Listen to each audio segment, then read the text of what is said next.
who's a staunch liberal with a background in Democratic politics. So it came as something of a surprise when Kirsten Powers wrote a candid and heartfelt piece for Christianity Today about how she found Jesus and came to embrace the faith. I sat down with her earlier here in Studio One. Kirsten Powers, welcome. Good to be here. This is a highly personal piece, almost a coming out. Why, several years later, did you decide to write it? Well, they asked me to write it, so it wasn't something that Well, they came to me and they asked me if I would write about it, and I felt like, you know, this is a big part of my life. It's been a big part of my life for the last 7 years, and I couldn't think of any good reason to not write about it, and I just thought, yeah, now's the time to come out of the closet. You were hanging around with your liberal friends, many of whom were atheists, and you began dating a man, as you describe in this article, who was into Jesus. And you write, I had found this man's church attendance an oddity to overlook, not a point in his favor. On the one hand, I was creeped out. Yeah. Well, yeah, I lived in a world that was extremely secular. I didn't know anybody who went to church, and so to me, it seemed like an odd thing to do, frankly. And when I reference being creeped out is when he basically one day said to me, you know, do you believe that Jesus is your savior? And I just thought, who says stuff like that? You know, I just never came in contact with anybody who ever talked about things like this. And so it was just very, very strange to me, living in Manhattan, working in Democratic politics. I mean, my world was just extremely, extremely left-wing, secular world. And then 7 years ago, you had a moment. Yeah.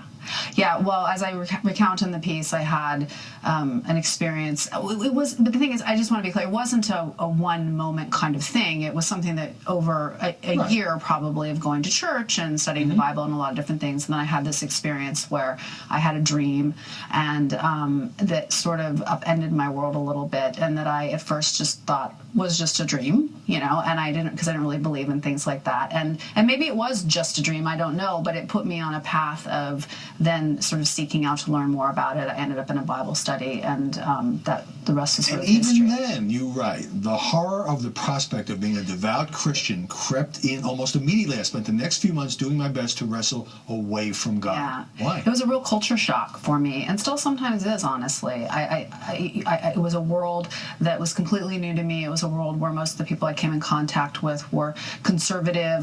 You know, if I had $1 for every time somebody said, I don't understand, how could you be a Democrat and be a Christian, I'd be a millionaire. Why seriously. Is that a contradiction in terms? And I don't think that it is. Many Christians who are Democrats, some of whom are liberals. Yes, I think so, and I think what they meant by that is an Orthodox Christian. So if I had been somebody who was sort of, well, yes, I believe in God, and you know, wasn't too serious about it, they would believe. But the fact that I was this now Orthodox Christian, so I felt a little bit like a fish out of water. I didn't feel very comfortable there, and it was many years until I started meeting other people who were like me, who were very progressive-minded politically, but also very conservative theologically. On this question of the politics, again, you write, you said that you mostly heard about Christians saying things about gays and feminists.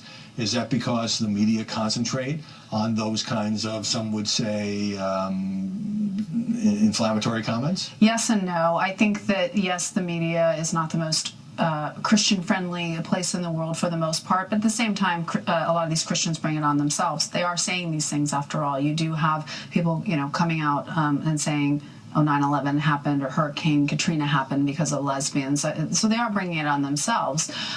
Those people, of course, don't necessarily represent the bulk of Christians, at least as I know them. But there are people out there that think that way. And so I think when Christians say, oh, we're being unfairly persecuted, it's like, well, then stop saying things like that. Were you worried, as you came to grips with this in your heart, and then more publicly, that your friends, especially your lefty friends, might view you differently? Yeah, well, worried. I mean, I knew that they would, and they did. So I think that a lot of the people that I used to be very close to, we're still friends, but we don't have the same kind of relationship that we had. So it's changed the friendships you had, definitely. maybe strained them, maybe some were more remote. Some were strained. Because they couldn't accept that you had become more religious and a devout Christian? Well, I just think my whole life had centered on Democratic politics. I was very much in that bubble. My friend, you know, I worked in the Clinton administration, so I had all these friends from there, and then in Democratic politics in New York, and so that's what we kind of bonded over. That was our religion to a certain extent. That was your religion. Yeah, and so now suddenly I had different interests and was sort of moving in this other direction. So it's not that there were any falling outs or that they were mean to me or anything like that. It was just we started to be interested in different things. And as you went public with your religious beliefs, what was the reaction of your family? they were not very happy about it, I'd say. I come from a very intellectual family, very liberal family that's, my parents were professors, and they just thought it was extremely odd and didn't really like it very much. And I remember I said to my mother, I'm going to a Bible study, and she said, okay. And I said, and then she said, well, that's good. That's a nice education. It's good, for literature and things like that. And I said, no, I believe it.